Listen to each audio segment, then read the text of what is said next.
चलिए आज 16वीं चौपाई को समझना शुरू करते हैं। तुम उपकार सुग्रीव ही कीन्हा, राम मिलाए राजपद दीन्हा। अर्थात हे हनुमान जी, आपने सुग्रीव जी को राम से मिलाकर उन पर जो उपकार किया है उसके कारण वो राजा बने। ये उस समय की बात है जब श्री राम सीता माता की खोज में वन वन भटक रहे थे। फिर वो उस पर्वत पर जा पहुंचे जहां राजा सुग्रीव अपने भाई बाली से डरकर छुपकर बैठा था। सुग्रीव को हर पल बाली से हमले का खतरा रहता था, इसलिए उस पर्वत पर उसके गुप्तचर घूमते रहते थे।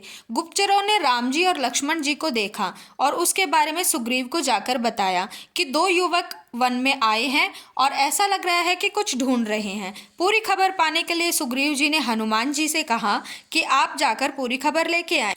हनुमान जी ब्राह्मण के वेश में गए और राम जी से वहां आने का कारण पूछा। राम जी ने कारण भी बताया और अपना परिचय भी दिया। इसके बाद हनुमान जी अपने असली रूप में आ गए और अपने प्रभु के चरणों में झुक गए। इसके बाद हनुमान जी राम और लक्ष्मण को लेकर सुग्रीव के पास गए। दोनों की दोस्ती करवा दी। इसके दो फायदे हुए। सुग्रीव को बाली से अपना राज वापस मिल गया और श्री राम को रावण से युद्ध करने के लिए सुग्रीव की सेना का सहयोग मिल गया। और दोनों ही काम हनुमान जी के कारण ही संभव हो सके। चलिए अब 17वीं चौपाई को समझते हैं। तुमरो मंत्र विभीषण माना, लंकेश्वर भय सब जग जाना। अर्थात आपके उपदेश का विभीषण जी ने पालन किया जिससे वे लंका के राजा बने। ये किस्सा उस समय का है जब हनुमान जी लंका पहुंचकर छोटा रूप धारण कर लंका नगरी को देख रहे थे। पूरी लंका में उनको एक घर ऐसा दिखाई दिया जहां तुलसी थी। हनुमान जी समझ गए कि जरूर ये किसी भक्त का घर है। वो घर रावण के छोटे भाई विभीषण का था। हनुमान जी विभीषण से मिले। उन्होंने पाया कि विभीषण धर्म और सत्य के मार्ग पर चलने वाले हैं। हनुमान जी ने विभीषण को समझाया कि उनको रावण का साथ न देकर धर्म और सत्य के रक्षक श्री राम का साथ देना चाहिए।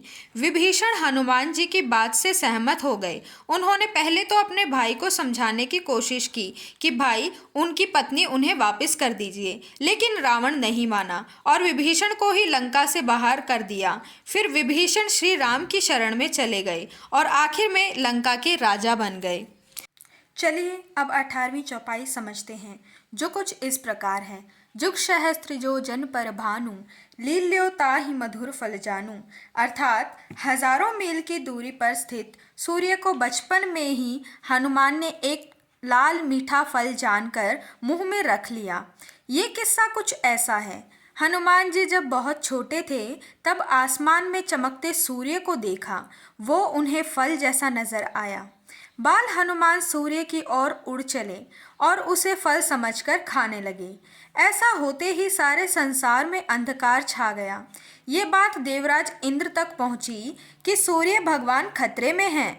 इंद्र हाथ में वज्र लेकर सूर्य की सहायता करने निकल पड़े। उन्होंने देखा कि एक छोटा सा बालक सूर्य को मुंह में दबाए खेल रहा है। जब बहुत कहने पर भी हनुमान ने सूर्य को नहीं छोड़ा तो क्रोध में इंद्र ने हनुमान पर अपने वज्र से प्रहार कर दिया। इंद्र ये बात नहीं जानते थे कि बाल हनुमान स्वयं शिवजी का अवतार हैं। इंद्र के प्रहार से हनुमान की ठोड़ी पर चोट लगी। उनका मुंह खुल गया और सूर्यदेव उनके मुंह से बाहर आ गए, लेकिन बाल हनुमान बेहोश होकर पृथ्वी पर गिर पड़े। वज्र के प्रहार से उनकी ठोड़ी भी टूट गई। ठोड़ी को संस्कृत में हनु कहते हैं, इसलिए उसी दिन से उन्हें हनुमान नाम से पुकारा जाने लगा। जब ये बात पवन देव को पता चली तो उन्होंने संसार की वायु रोक ली। सारी दुनिया हवा के बिना मरने लगी। उनको शांत करने के लिए ब्रह्मा जी ने हनुमान जी को स्वस्थ किया। तब जाकर पवन देव ने हवा का बहाव वापस चालू किया। फिर सभी देवी देवताओं ने हनुमान जी को वरदान दिए। हनुमान जी ने कभी भी किसी वरदान या शक्ति का दुरुपयोग नहीं किया। ये गुण हमें सिखाता है कि हमें अपनी शक्तियों का हमेशा सही इस्तेमाल करना चाहिए। तो मेरे साथ बने रहें हनुमान चालीसा के अर्थ को समझने के लिए। चलिए अब 19वीं और 20वीं चौपाई समझते हैं, जो कुछ इस प्रकार हैं। प्रभु मुद्र का मेल मुख माही, जलधि लांग गए अचरज नाही। दुर्गम काज जगत के जेते, सुगम अनुग्रह तुमरे तेते। अर्थात आपने प्रभु श्री राम जी द्वारा दी हुई अंगूठी जो उन्होंने माता सीता के लिए निशानी के तौर पर दी थी, उसे मुंह में रखकर एक छलांग में समुद्र को लांघ लिया। ये काम असंभव था, मगर आपने कर दिखाया। और इसमें ज़रा भी हैरानी की बात नहीं, क्योंकि संसार में जितने भी कठिन से कठिन और असंभव लगने वाले काम हों, वो आप आसानी से कर देते हैं।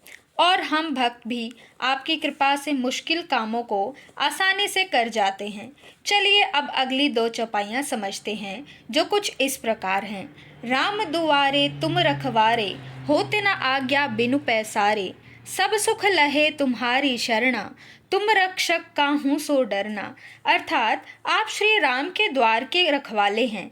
आपके आज्ञा के बिना राम के द्वार पर किसी को प्रवेश नहीं मिलता। अर्थात आपकी कृपा के बिना श्री राम जी की कृपा पाना मुश्किल है। हे हनुमान जी, आपके शरण में सारे सुख हैं। आप जिसके रक्षक हैं, उसे किसी का डर नहीं रहता। आपका नाम ही निडरता लाता है। जैसा कि चौपाई में कहा गया है, हनुमान जी के बिना श्री राम जी तक नहीं पहुंचा जा सकता। इस बात का बहुत गहरा अर्थ है। हनुमान जी प्रतीक हैं निस्वार्थ सेवा के। जब तक हमारी भक्ति शुद्ध निस्वार्थ नहीं होती, हमारे भीतर सभी प्राणियों के लिए करुणा और सेवा भाव नहीं जागता, तब तक हमें राम की कृपा नहीं मिल सकती। पहले हमारी सोच और कर्म में हनुमान यानी भक्ति का उतरना जरूरी है, फिर राम की कृपा खुद ही मिल जाएगी। भक्त बने और हमेशा खुश रहें। मेरे साथ इसी प्रकार बने रहें हनुमान चालीसा के अर्थ को समझने के लिए। प्रभु श्री राम और उनके भक्त हनुमान की कृपा आप सब पर बनी रहे। जय श्री राम।